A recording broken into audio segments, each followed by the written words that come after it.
అందరికీ నమస్కారం. ముందుగా ఈరోజు ముఖ్యంగా round table conference Somajiguda press క్లబ్లో నిర్వహించడానికి అనేకమైనటువంటి కారణాలు ఉన్నాయి.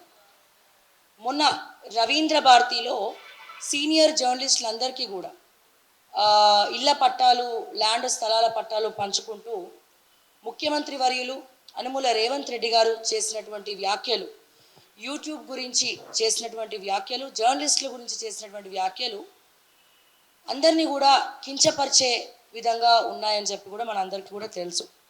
ముఖ్యంగా ఈరోజు ఈ రౌండ్ టేబుల్ పెట్టుకోవడానికి కారణం కూడా ప్రభుత్వ దృష్టికి అనేక రకమైనటువంటి సమస్యలు, అలాగే దీనిపైనటువంటి చర్చలు. ఎందుకంటే వేరే ఎవరైనా చేస్తుంటే ఆ వ్యాఖ్యలను మనము లైట్ తీసుకోవచ్చు, సరే పబ్లిక్ చాలామంది రకరకాలుగా మాట్లాడుతున్నారు అనుకోవచ్చు.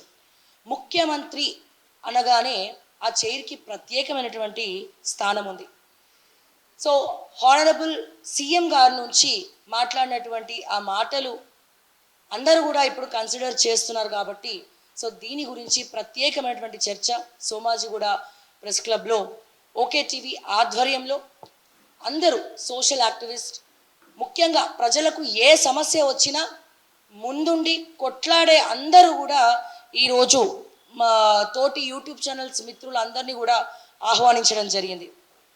ముఖ్యంగా గత ప్రభుత్వంలో యూట్యూబ్ ఛానల్స్ చూపించినటువంటి ప్రజా సమస్యలు ఎత్తి చూపించినటువంటి ప్రత్యేకమైనటువంటి పాత్రను యూట్యూబ్ ఛానల్ పోషించిందనే చెప్పుకోవాలి. సో ఇందులో అందరి పాత్ర కూడా ఉంది ఇందులో. సో ముఖ్యంగా చాలామంది పెద్దలు వచ్చి ఉన్నారు. ఇవాళ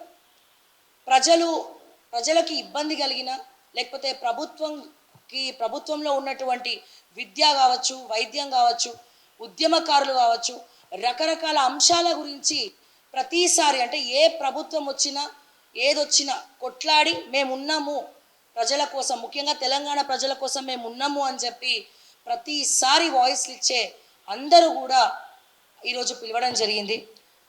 ముఖ్యంగా తెలంగాణ విఠల్ గారి గురించి మనం ప్రత్యేకంగా చెప్పుకోకర్లే. తరతరాలుగా వాళ్ళ నాన్నగారు కావచ్చు, విఠలన్న కావచ్చు, ఉద్యమంలో కీలక పాత్ర పోషించడమే కాదు, ప్రభుత్వంలో ఉన్నటువంటి సమస్యలు, ప్రజా గొంతుకగా ప్రశ్నించే గొంతుకగా అప్పుడు విఠలన్న ఉన్నారు, ఇప్పుడు కూడా ఉన్నారు. అలాగే పృథ్వీరాజ్ అన్న గారు. సో విద్యారంగం అనగానే మనకు గుర్తొచ్చేది ఫస్ట్ పృథ్వననే. అంటే ప్రభుత్వంలో ఉన్నటువంటి విద్యాశాఖ అసలు ఏం చేస్తుంది తెలంగాణలో, యూనివర్సిటీస్ కానీ లేకపోతే తెలంగాణలో విద్యా వ్యవస్థ కావచ్చు, నాట్ ఓన్లీ విద్య, అనేక రకాలైనటువంటి సమస్యల గురించి తన వంతు పాత్ర ఉద్యమంలో పోషించడమే కాకుండా అప్పుడు ఇప్పుడు ఎప్పుడు ఎల్లప్పుడూ కూడా ప్రజలే ప్రధాన ఎజెండాగా, ప్రజా సమస్యలే ప్రధాన ఎజెండాగా ప్రశ్నించే గొంతుకగా కొట్లాడుతూ ఇప్పటికి కూడా ఒక ఫైటర్ లాగానే ఉన్నారు మన పృథ్వీరాజ్ అన్న గారు.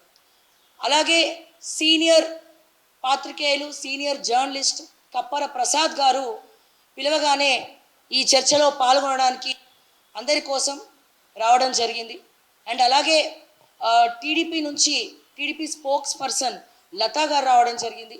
అలాగే హరికృష్ణ గారు ఆయన వంతు పాత్ర కూడా సీనియర్ జర్నలిస్ట్ రావడం జరిగింది.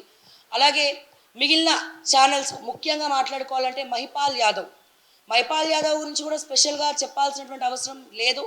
ఎక్కడ సమస్య వచ్చినా అక్కడ మహిపాల్ యాదవ్ తన యూట్యూబ్ ఛానల్ ద్వారా ప్రశ్నిస్తూనే ఉంటారు, మాట్లాడుతూనే ఉంటారు. ఇక ప్రశ్నించిన వాళ్ళ మీదనే విపరీతమైనటువంటి విపత్కరమైనటువంటి ట్రోల్స్ ఉంటాయి కాబట్టి అందరు కూడా సో ఇలా ప్రతి ఒక్కరి పాత్ర కీలక పాత్ర, అందరి ప్రశ్నించే గొంతుకలందరూ కూడా ఏదైతే యూట్యూబ్ ఛానల్ ద్వారానే వాళ్ళ గొంతుకను వినిపించడం జరిగింది. ఈ రోజున నిజాయితీగా పనిచేసేవి ఏవైనా ఉన్నాయి అంటే యూట్యూబ్ ఛానల్, యూట్యూబ్ జర్నలిజం అనే చెప్పుకోవాలి.